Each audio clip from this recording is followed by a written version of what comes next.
dear shareholders, allow me to report on our performance for 2020 and how we navigated through the pandemic. In several ways, the pandemic has sharpened our focus on three key areas: safety, innovation, and resilience. Our top priority of all the stakeholders in our SM ecosystem. We made sure our employees were secure with alternative work arrangements in place. We conducted mass testing and reconfigured the workplace to align with safety and distancing protocols. We will be rolling out vaccines to our employees as we prioritize everyone's immediate protection. Recently, our malls have become venues for vaccination activities in partnership with local governments. Together with the Philippine Red Cross, saliva RT-PCR testing is made more accessible through our malls. We have also provided mattresses and other essentials to isolation wards in universities.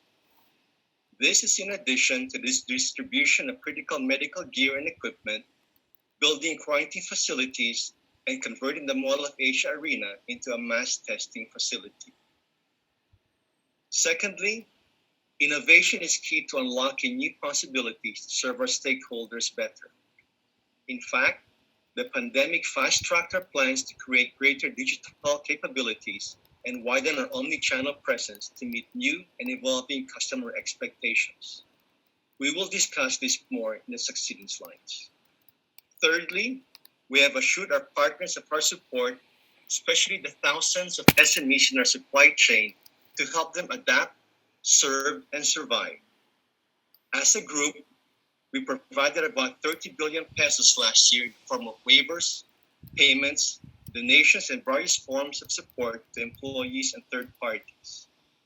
We also provided loan extensions and added money transfer services through our banks and group-wide donations and on-the-ground relief efforts for our host communities.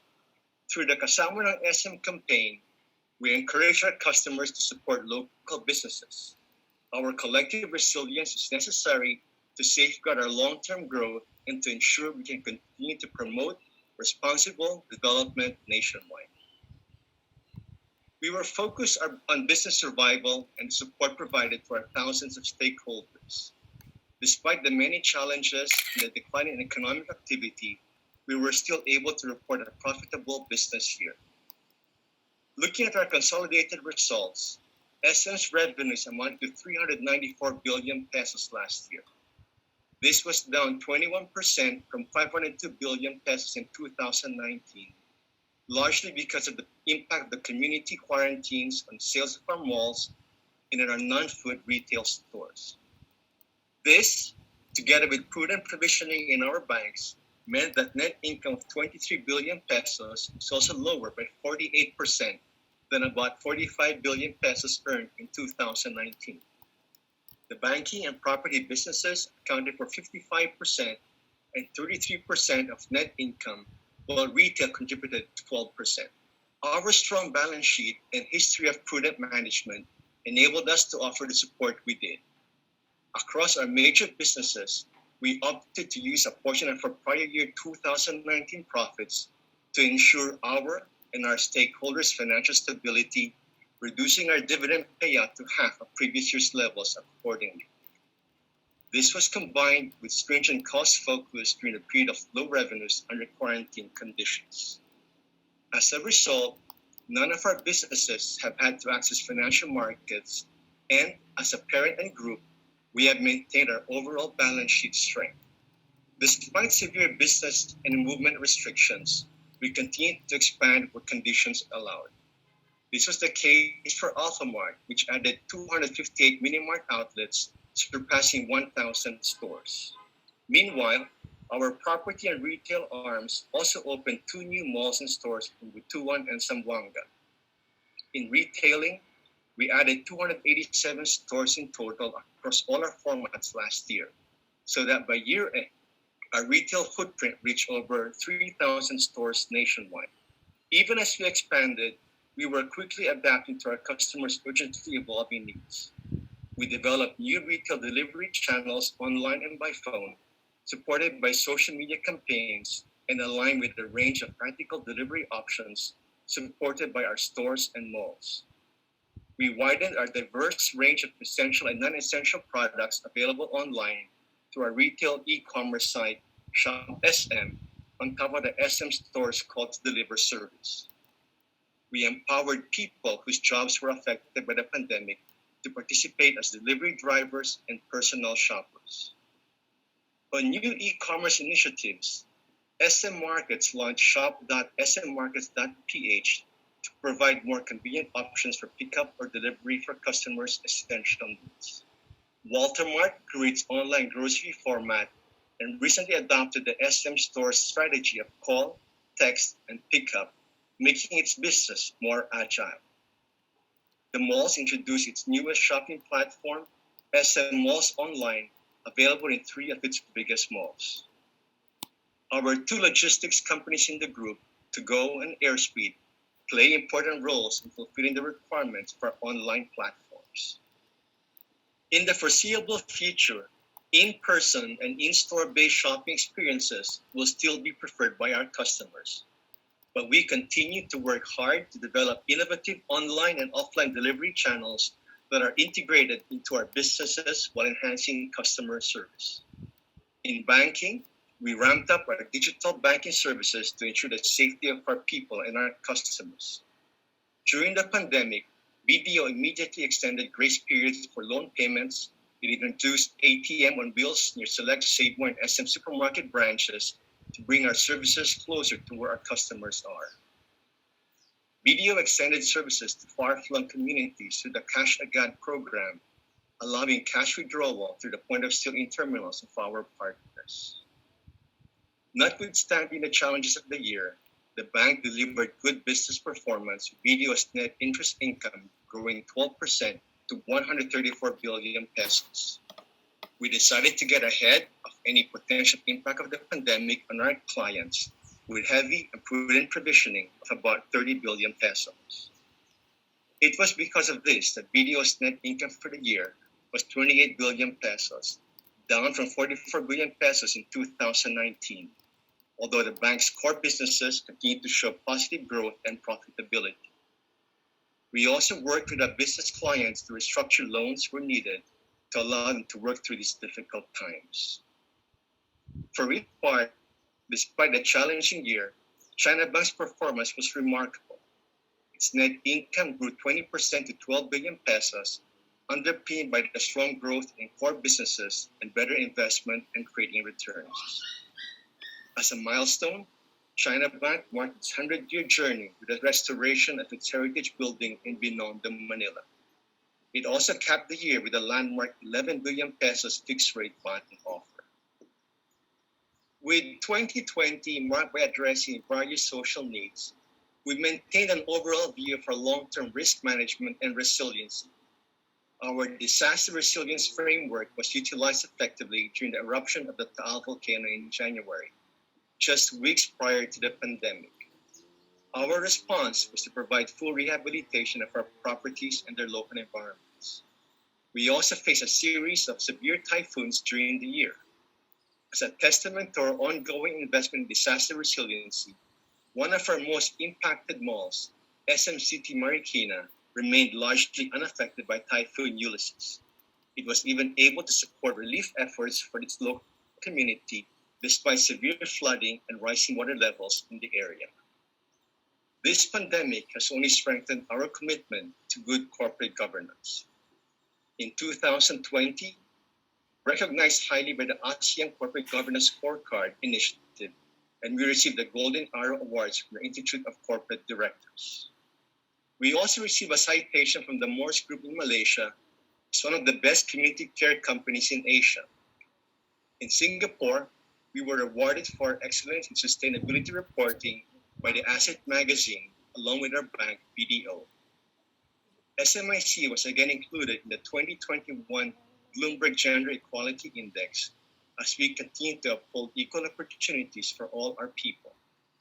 And we were recently highlighted by Sustainalytics International Rating Agency as a global leader in our industry for our performance on sustainability. We have made a change in how we report on the group's performance this year. Instead of issuing separate annual financial and sustainability reports, we have adopted the international best practice of integrated reporting standards. In this, we hope to provide a single holistic discussion of our businesses, the value they create, how they perform, and how that value is shared among all our stakeholders. In doing all of this, we remain committed to our advocacies to advancing the principles of the UN Global Compact and to contributing material actions towards the 17 UN Sustainable Development Goals. Before I wrap up, allow me to express my sincere thanks and also the thanks of the board to all our thousands of dedicated employees, many of whom have operated on the front lines in the last year. Also, to our thousands of micro and SME partners across the group who have worked with and supported us. We appreciate your dedication and partnership, and we are committed to continuing to work with and support you in turn. Your well-being is our well-being. And thank you also to all our shareholders. Thank you for your confidence and unwavering support in the last year. Moving forward, we will continue to focus on improving the lives of our millions of Filipino customers, creating growth and enabling responsible development nationwide. We are committed to environmental responsibility and have joined international efforts to tackle climate change. We are proud to have joined a business group of dedicated global sustainability champions through the 50 Sustainability and Climate Leaders campaign. SM is proud to represent the Philippines among this group of leading players championing sustainability and climate action. For our business to thrive, it's critical that we support each other in a sustainable way. In the end, it's the community and the environment that sustains our growth. Let me close by sharing with you our sustainability story. Sustainability is very important because at the end of the day, it's the sustainability of the community that continues to provide the growth for our businesses. Sustainability is something which SM has had as a culture from the very beginning. If we can contribute no matter how little, and if I can get everybody to be aware of it, I think we will make an impact. It's never too late.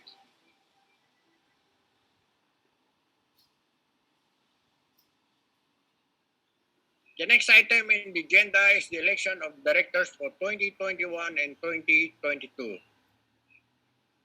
May we request the chairman of the Corporate Governance Committee, Mr. Alfredo E. Pascual, to please read the names of the nominees qualified to be elected to the board. Thank you, Mr. Chair. The Corporate Governance Committee has pre-qualified the following nominees for election to the board for 2021-2022. Jose T. Shaw, Teresita T. C., Henry T. C. Jr., Harley T. C., Frederick C. Dibuncio, Alfredo E. Pascual as Independent Director, Tomasa H. Limpana as Independent Director, and Robert G. Vergara as Independent Director. We now proceed with the question and answer portion of today's proceedings. All stockholders of record were allowed to submit questions via email and through the chat box of this live stream. Again, we thank our stockholders for sending their questions and comments. We will now answer those questions. Mr. Secretary, please read some of the questions received. Yes, Mr. Chair. I will now read questions from stockholders received via email.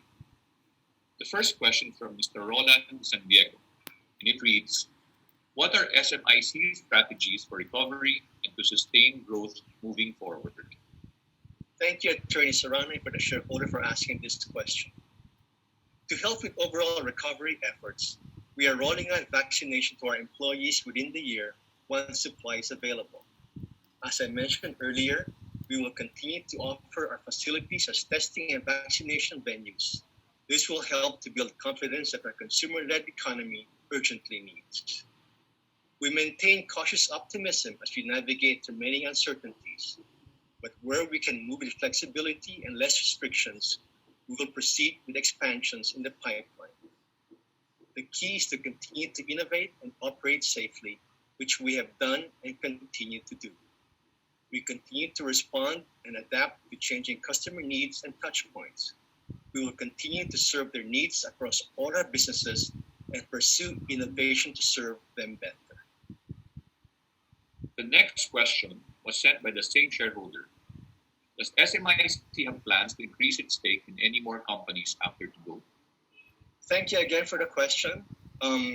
We're always open to potential acquisitions and minority stakes that fit with our objectives. We look for leading businesses in high growth potential sectors that can benefit from being a part of our ecosystem to create long-term growth and cash flows for SM. During the current period, we continue to examine potential candidates and have a strong balance sheet available if needed. As our businesses build momentum, we also look to invest in adjacent or related sectors to our existing businesses where we understand their activities and believe they can benefit from synergies with the SM ecosystem. Our last question is from shareholder Maribel Chua. How big is the risk from e-commerce the longer the pandemic goes on? More people are using new channels and enjoying the convenience of online shopping. We think this will continue and be a permanent but minority part of shopping. That's why we have accelerated all our investments in this area, from telephone-based shopping, social media platforms, and campaigns to different means of delivery and pickup. We see people going back to malls and shops, as these are the community centers, and that this is still where the majority of retailing will be. We are working hard to meet whatever the customers want, wherever and whenever, becoming omni-channel with the widest range of offerings and services. Thank you, Mr. President. Mr. Chair, that is all that we have. Thank you. Mr. Secretary, is there any other item in the agenda? No other matters, Mr. Chair. Thank you. There being no other matters in the agenda, we cannot adjourn this meeting. We thank everyone who have joined us this afternoon. We hope that you are all in good health and are doing fine. Stay safe, everyone.